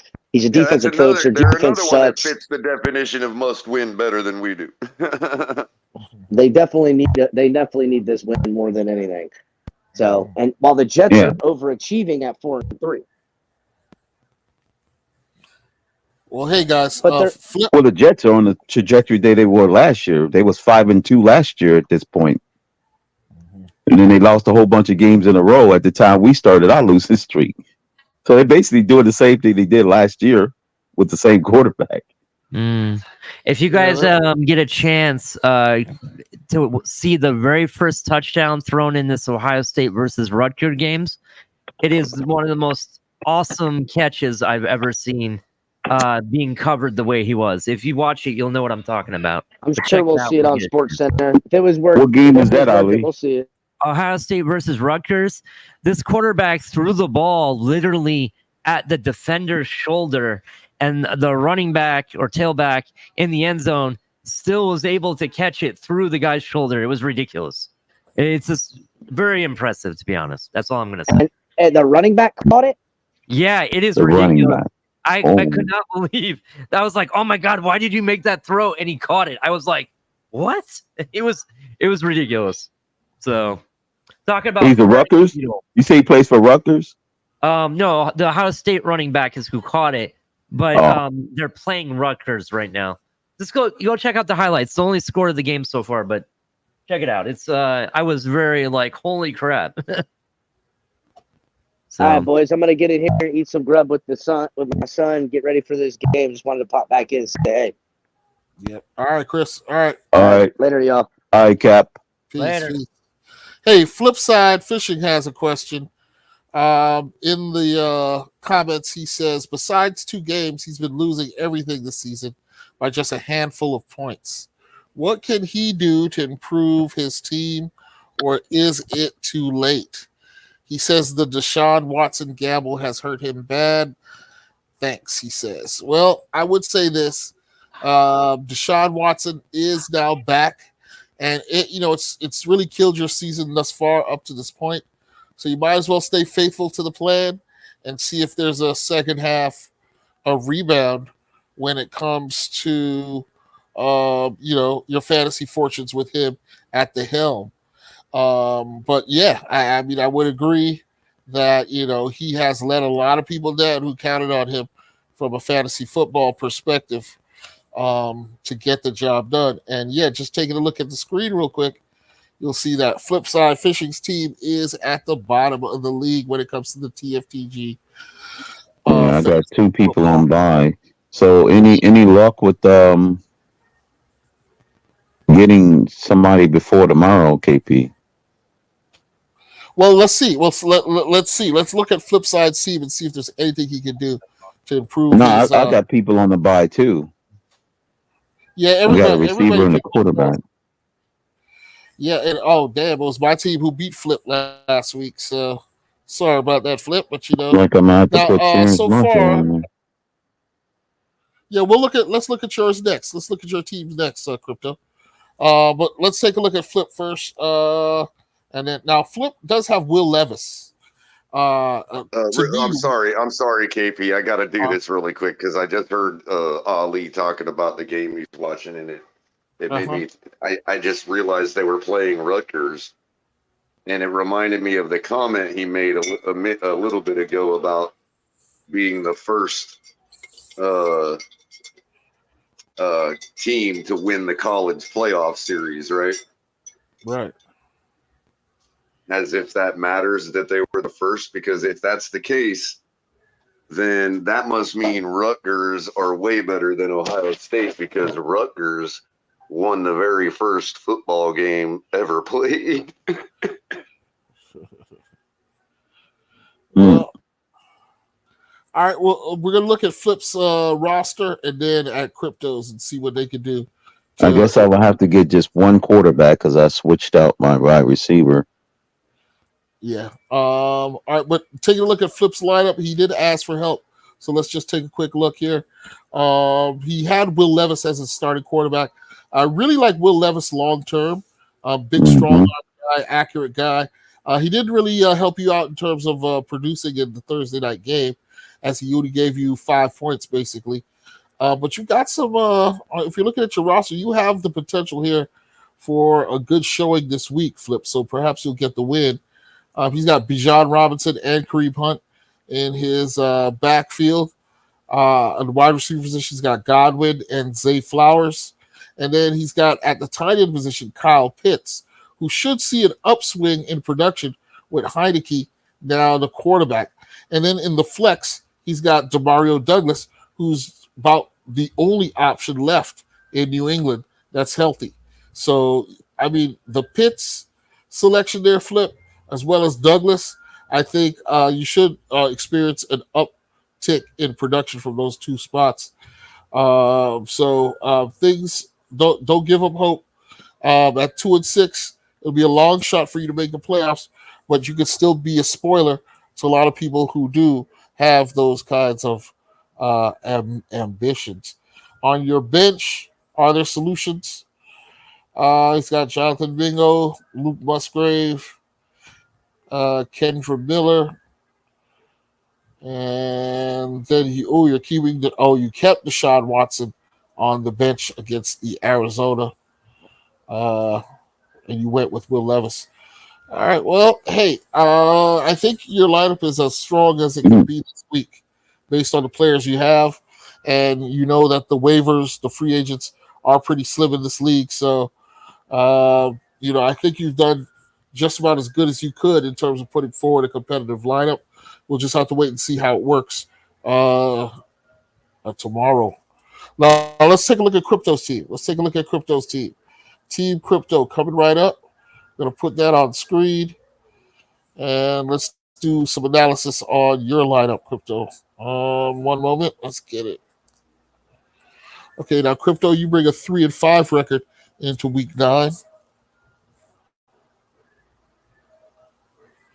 Yeah. And so far, you're going up against Team Greg, which also has a 2-6 record in the league. So Greg's team hasn't produced many wins.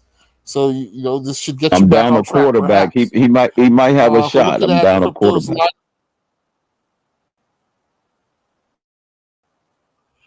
Oh yeah, you got Russell Wilson on bye, and then you got a defensive player, Rayshon Jenkins, on bye as well. So yeah, Yeah. you got some work to do, Crypto, as far as getting somebody in that lineup that's going to produce from both of those positions. Guys, let's take a look at the available free agents and see if we can find you a defensive player and a quarterback. But first, let's look at your bench. Okay, you do have Kyle Trask still sitting on the bench. He isn't scheduled to start, so you might as well slide Trask into that slot. You never know if Baker Mayfield gets hurt. Trask comes in the game relatively early. He'll have a chance to put in some points. So I would start Trask rather than leave Wilson in that. And while we're at it, I'm going to schedule a high ankle sprain by Baker Mayfield. There you go. Your word to God's ears, right? It's a schedule, so I'm not wishing for him to be injured. It's already scheduled. It's already scheduled. Okay, I hear you. It's a difference there. Now you do have some defensive players on your bench, like Kyle Hamilton, the Baltimore safety, and Sam Hubbard, the Cincinnati defensive end. Looks like both are supposed to give you, 6 to 7 points of production tomorrow. So Hubbard, So you can definitely swap one of them in for Rayshon Jenkins. Yeah, he's going to sack Josh Allen 12 times tomorrow. So we got him. He's good to go. He's scheduled for 12 sacks tomorrow. Wishful thinking at best. Let's see what happens if we take a look at the free agents at both of the positions of need. All right, I've just clicked on players. All right, let's look at the available quarterbacks. Okay, do we have any quarterback out there that Crypto can sub in? And lo and behold, there are 2 that you can consider picking up. Okay, who is that? Is that the Cardinals? Yep, you got one of them is the Cardinals quarterback Clayton Tune, who is forecast here to produce 9.5 points of production. Or goodness, 9.5. Now how do I go? Where do I go to? Players to do the swap, or what do I do? Because I'm on the overview now. Okay, do you see the screen? We should be on screen with. Hold on, let me see. It's not sharing. No, I don't see. All right, I'm going to share the screen right now and show you how to do this. Okay, so yeah, because I'm on the overview, team overview. I just swapped out the Cincinnati player. I got him in my lineup. Snead is still in there. Not Snead, Hubbard, I'm sorry. And who was the other one? Okay. All right, well, here's what you do. So where do I go? I click on players. Yeah, click on players and add players. Oh, how come your screen look different from mine? I'm on my computer. I'm on my laptop. Yeah, me too. Oh, okay. Well, I don't know. On overview, I see stats, schedule, news, project. Where the hell are the players at?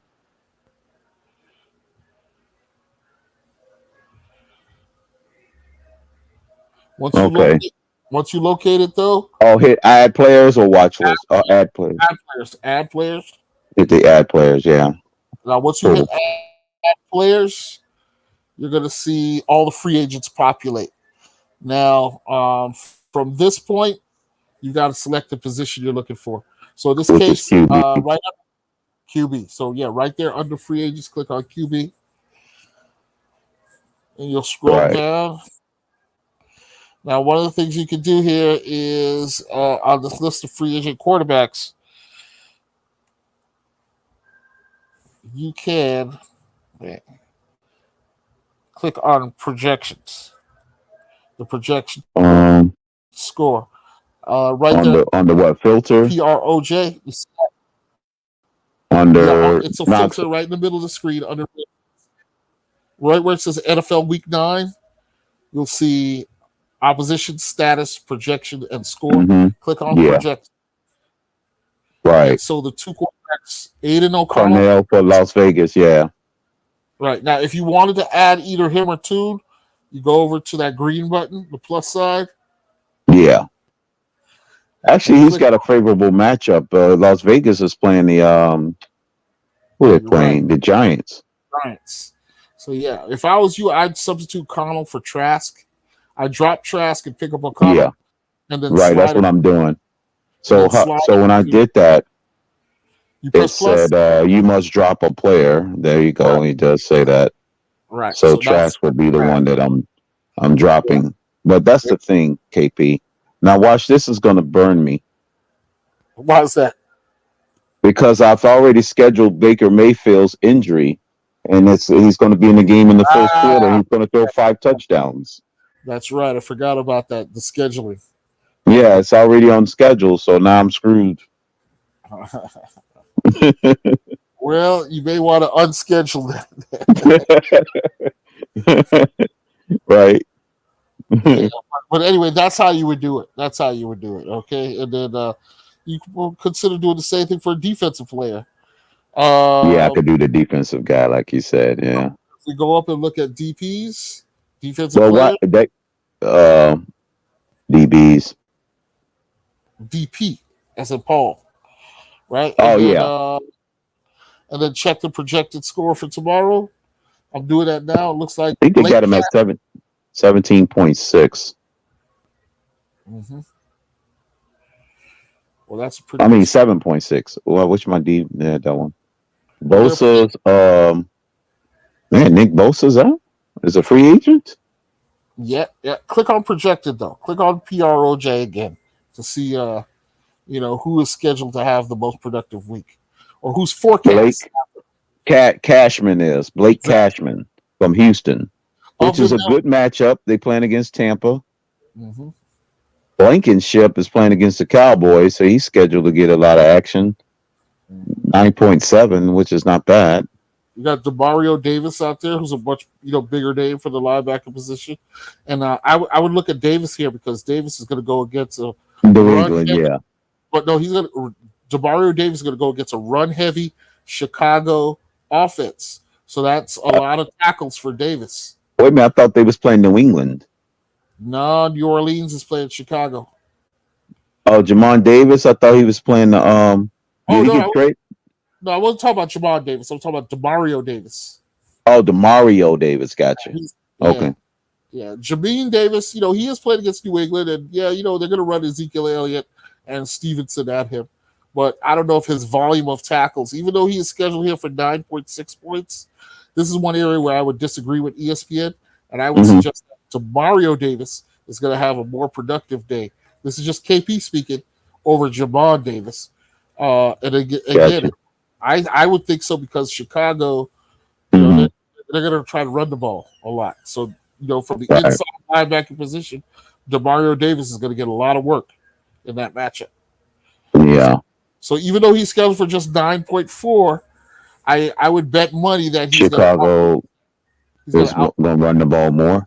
Yeah. That's the way I'm looking at it. I mean, that's just unless New Orleans is up big on them. Right. Then it can change. Yeah. Right. You got a good point there.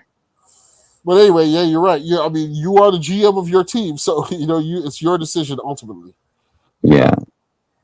Yeah. But anyway, that's how you make adjust your lineup. So Yeah. Hell, even Zach Cunningham is forecasted to get a lot.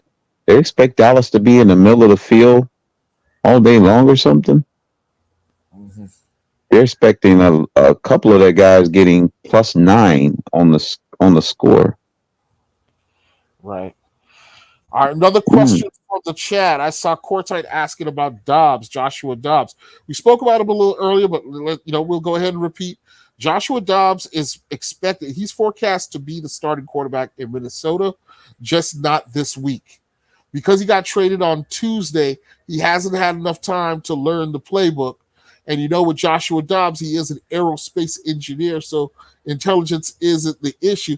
It's just a matter of time. He would not have been there long enough to start this week, which is why they're going with the rookie Jaron Hall in Minnesota, probably on a 1-week cameo. Now, every time you get on the field is an opportunity. So if Jaron Hall comes in and, obliterates the opposition and puts up 4 touchdowns, then you'll probably see Jaron Hall remaining the Minnesota Vikings starting quarterback going forward. But minus a super performance like that, it's probably going to be Joshua Dobbs going forward. So if you got a chance to get Joshua Dobbs, he is a hot free agent pickup this week because based on what we saw in Arizona, you put him in this Minnesota offense with those weapons, Rafael Cortite, and you may have a winner. He's a big, strong-arm guy who's very athletic and can run. You put him in an offense with Jordan Addison and Justin Jefferson and T.J. Hawkinson, and he may have found himself traded to a really sweet landing spot in Minnesota. I am high on Joshua Dobbs going forward in the remaining weeks of this NFL season. If you can get your hands on him, Rafael Cortite in your fantasy league, I would definitely advise going forward with that Joshua Dobbs agenda. Yeah. All right. Any other questions from the chat? Again, do we drop the link? You guys can come up here if you'd like to chop it up. Maybe we need to drop the link. Yeah. Roger that. Oh, yeah. Thank you. Greg, I just want to give Greg a heads up. His team has been scheduled to score 30 points tomorrow, just 30 for a total. They're on schedule to score 30. Greg, it's you versus crypto this weekend. Yep. So I'm just letting Greg know so he can write it down, put it in his Rolodex. He's been scheduled to score 30 points tomorrow. Guys, the link has been dropped. We got about 15 minutes left before we shut this thing down. If you'd like to come on up with a fantasy question or comment, now's the time. You're welcome aboard. I know, Fred, we want to get on here early. All aboard.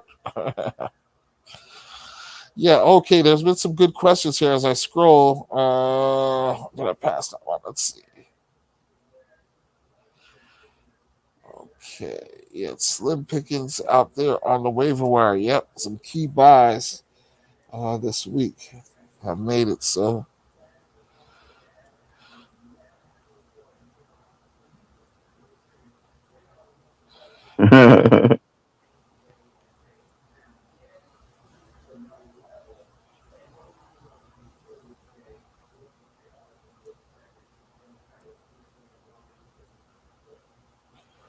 Okay, Cortite asks, who do you start? Jets defense or Eagles defense?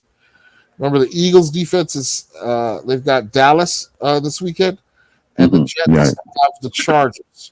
The Jets face the Chargers. That is interesting. Yeah, who do you pick, Jets or Eagles defense? Both defense could pitch a shutout. Both of them could give up 30. Which one is it? Exactly. Yeah, that is a tricky one between the two for this week. Well, the Eagles-Dallas matchup is a divisional matchup. Both teams know each other well. So it's going to be a smash mouth game, one way or the other. Right. A grudge match. But at the same time, the opposing offense is going to know enough about the other defense to have game plan something, And the other matchup, Jets versus the Chargers, there's not as much familiarity there. And Mm-hmm. say what you want about the Chargers. In my mind, their passing attack is kind of one dimensional with its wide receivers. They're all bigger guys, almost possession types, other than Allen, who has a little bit more wiggle. And so I think this is why teams can defend, that team so well in the third and fourth quarter, because they don't have like a lot of variety in their wide receiver room. They've got a bunch of outside receivers, and as such, I think the Jets will take advantage of that, of not having to concentrate on necessarily the real quick guy coming in the intermediate or short zones to make things happen. And I think the Jets probably have the advantage in terms of which defense is going to be more productive. I do like the Jets rather than the Eagles, based on the question you just asked, Raphael Cortite. So I don't know if that makes sense, but I'm going with the Eagles. Sorry. I'm going with the Jets defense. Now, is it 1 point for every 10 yards is how you score on this one, or how do they calculate running backs versus receivers?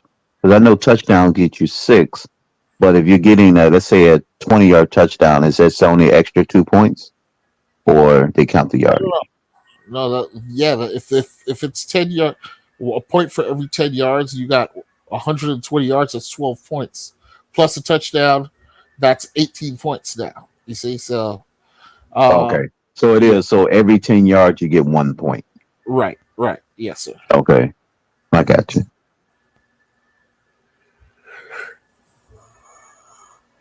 Okay. All right. Any other questions out there, guys? Comments? We're gonna shut this thing down at around 1 p.m. Eastern Standard Time. So you got about 10 more minutes to get your questions in. I just got offered a trade. Sports Spotlight says I get Josh Jacobs and I give away Jonathan Taylor in a PPR league.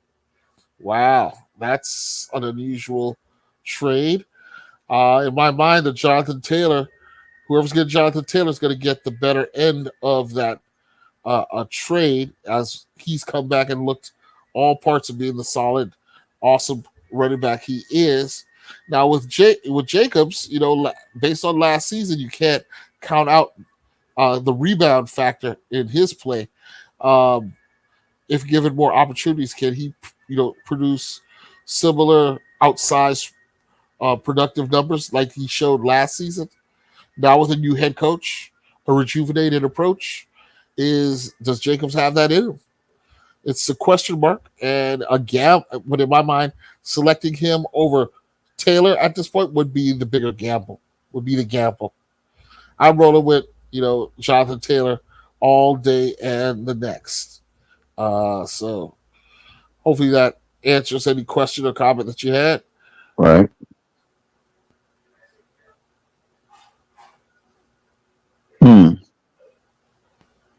Yeah, okay. Yeah, KP. Interesting. KP, a delusional Patriot fan asked, should I trade Kirk for Henry and Sutton? Henry and Sutton. Sutton is on the bye. And does he mean Christian Kirk? I would imagine, yeah. Christian Kirk. Yeah, but Sutton is on the bye. You don't want to add him this week because Sutton is on the bye. Kirk, I don't know. Right. Okay, well, Sutton's been really productive along with Russell Wilson, especially as of late. But he's not playing this week. And who was the other guy he mentioned? He said Derrick Henry and Sutton. Derrick Henry. Yeah, Henry's playing. Should I trade? Well, he played already. Yeah, he already played. Yeah, so that's gonna kill that. But yeah, he played. Imagine he didn't though. Should you trade? Hell yeah! If I'm trading Christian Kirk for Derrick Henry, I'm making that move any day of the week, regardless of what just happened on Thursday night. If I get my hands on Derrick Henry, I'm getting my hands on the best. On Derrick Henry, right? Yeah, when it gets snowy and cold, that's the last guy you're going to want to tackle, and he's made Yes. a sweet spot of his career. The last quarter of the season, building up momentous amounts of yardage. So, getting your hands on him, even though he may be on the downward slope of his running back career, that's fantasy gold, especially in winning time. The last couple of games of the year. So, if I can get your hands on Henry, I get my hands on Henry. Raphael asks, should I trade away Mahomes or Goff for a better running back or wide receiver? Mm. And I don't think he's asking Mahomes or Goff. I think he's saying, should I trade away the likes of Mahomes or Goff for a better running back or wide receiver? Right. And I would never trade away Patrick Mahomes. Wow. Especially, with a 6-2 record, Mahomes has to keep his head in it now to make sure the Chiefs stay on top of that division. So he's going to be pressured to produce, and he's made that the staple of his career. He shows up when it counts. Now, it depends on what kind of running back or wide receiver you're getting back in return. Maybe a combo of the two is enough to pry away Mahomes. But if you trade away Mahomes, you definitely need to have a backup ready to take over that is somebody who's going to play consistently. I don't think you can survive, especially not in our league, but perhaps in your other league as well, the loss of a marquee quarterback. And I know Mahomes has underwhelmed in certain parts of the season until last week. He was very much so underachieving. But then last week he put up 4 touchdowns and I think 400 and something odd yards. So he was back to his fantasy football dominating self last week. And might that be, of the sign of what is to come? This is the way you want to be thinking about Pat Mahomes. He's a proven commodity and not for any accidental reason. He's the real deal. So I would entertain potential trades for him very cautiously. Very, very cautious. Quandor asks, and welcome, Quandor. What's up, guys? Start Chuba. Hold on. Dotson this week for flex, half PPR. Safe play is Chuba. Chuba's getting the volume, getting the touches in Carolina. Now, Carolina doesn't have the ability to dictate offense to any defense in the league. So it's not going to have, teams, playing back, playing zone, giving space as much as another team might. But I still like the volume that Chuba Hubbard is getting. And then he's also one of the best third down backs in the league currently. Jamar Dotson has had one big game this season, one huge game. Does that mean that he is now ready and primed to be consistently good for the rest of the season? Or is he going to be Mr. Mercury? Here today, but gone tomorrow in terms of your fantasy production. I think Chuba Hubbard is the safer of the two picks. May not be the right one, but at this point, it's the safer pick. That's for sure. Well, thank you, Corey. I don't know. What do you guys think? Chuba or Dotson? Chuba. The name Chuba doesn't do him any justice. Sounds like a guy who's been eating 40 cheeseburgers every weekend. But neither there.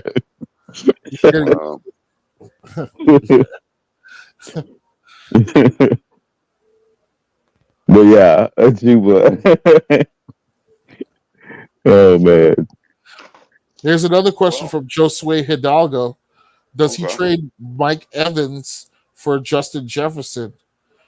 7-1 right now in half PPR. Other receivers are Keaton and Amon-Ra. So he's got Keaton, he's got Amon-Ra, and he wants to know, should he trade? Who's that? So should he trade Jefferson? That's a tough one. Well, Jefferson. I'll take Jefferson from you. Yeah, exactly. Yeah, but is he gonna be is that their whatever quarterback they throw at him, is he gonna have the same production? Right.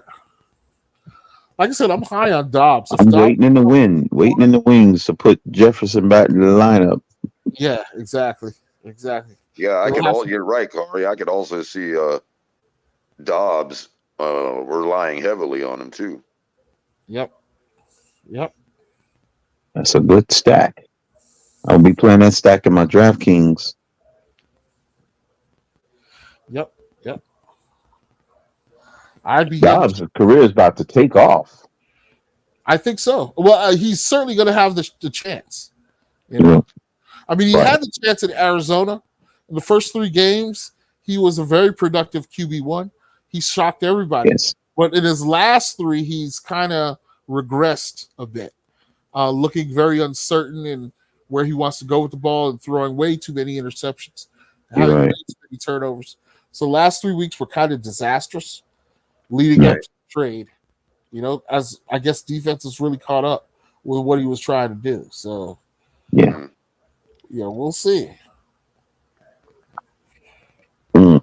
So I think this one here will probably take about 2 or 3 minutes to answer. So maybe we'll wrap up with this question here from Flipside, Kari.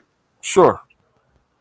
KP, 10-team league, full PPR. If you could only choose one rest of the season, who would you go with? Aaron Jones, David Montgomery, or Zach Charbonnet? Thanks. All right. And yeah, this will be the last Sounds like question. he's asking if you go with do you go with the whiskey, the scotch, or the wine? Yeah. Right. Yeah. What do you think about this one, Crypto?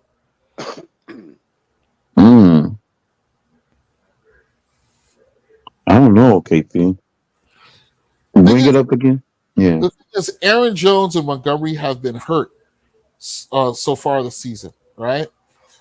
But when both have played, they've been very productive.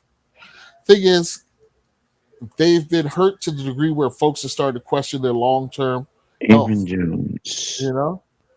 I do tend to lean towards Aaron Jones more, but because they're gonna want, he's picked up a definitive injury pattern there, and sometimes he gets touchdowns taken from him by Dylan. You know what I mean?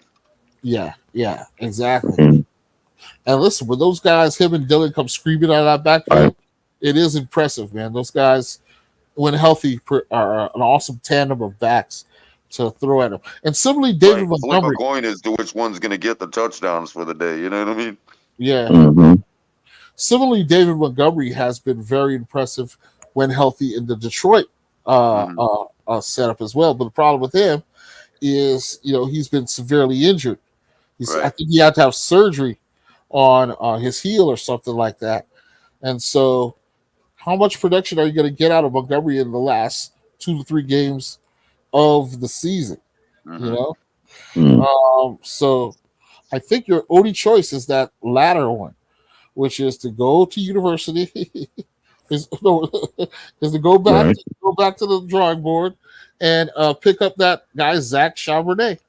Zach Charbonnet, while he's not the starter at this point in Seattle, he's healthy and he has flashed when given the opportunity. And he's the perfect back for late in the season. And when Walker slows down and Walker misses time, you're not going to lose a beat with Charbonnet. I really like Charbonnet's long-term potential. Again, maybe not an immediate pick for points there, Flip, but long-term, I'm high on Charbonnet, and I don't mean I'm drunk on him, but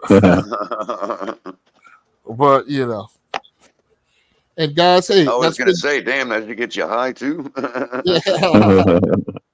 Nah, but guys, hey, that's been 2 hours of fantasy football talk. I'm worn out, man. So, I appreciate you doing this every Saturday, Kari. I love chopping it up with you about fantasy. Likewise, Color. Yeah. you help me look at a different perspective too, which always helps in fantasy. Every which way you can look at it, right? Yes, sir. Yes, But sir. everybody out there, hit the like button, share this thing out, subscribe to the Finn's We, Tailgate, we and there's appreciate more of that. everybody once again. Yep, and there's more of this type of content coming. We'll be I don't know what's going on later today or whatnot. But you know, we got early action tomorrow, 9:30. Cap will be on the call, I think. And yeah, so everybody like and share. Appreciate y'all coming. Any last words, Kahari? Just As fins the host up. of this great show. Just fins up, Yep. man. Can't wait to wake Fins up up, everybody. tomorrow. You know, the clock goes back 1 hour, right, with daylight savings time. So Yeah, we get an Tonight, extra hour right? sleep. So, right, tonight. So the game is actually what we would know to be 10:30 here today. So I can't wait, man. I think we got a huge Yep, opportunity get an to extra hour. provide some cushion for our Finns versus the rest of the league. So it's an opportunity. It's an opportunity. If we lose, the world isn't, you know, the sky hasn't fallen, you know, No, but it's not. I'd like us to avoid, you know, some of the ways we've lost the 2 games that we've lost thus far this season. I want to see Tua continue to evolve as a guy who can push our team forward outside of the system designed for him by McDaniel. So I'd like to see something there tomorrow. And you know, if we don't lose either of the 2 ways that we've lost this year, the only alternative is winning. So there you go. I mean, if we fix both of those issues, there's no other way to lose. But the future looks bright. The future looks bright. I think all Dolphins should be encouraged and happy with where our team is, you know, up to this point. So we'll see. So that being said, fins up, everybody. Fins up, Kahari. Crypto, as always. Yep. Appreciate you both, and y'all have a good day. All right. Fins up, all. Yep. Fins up, everybody.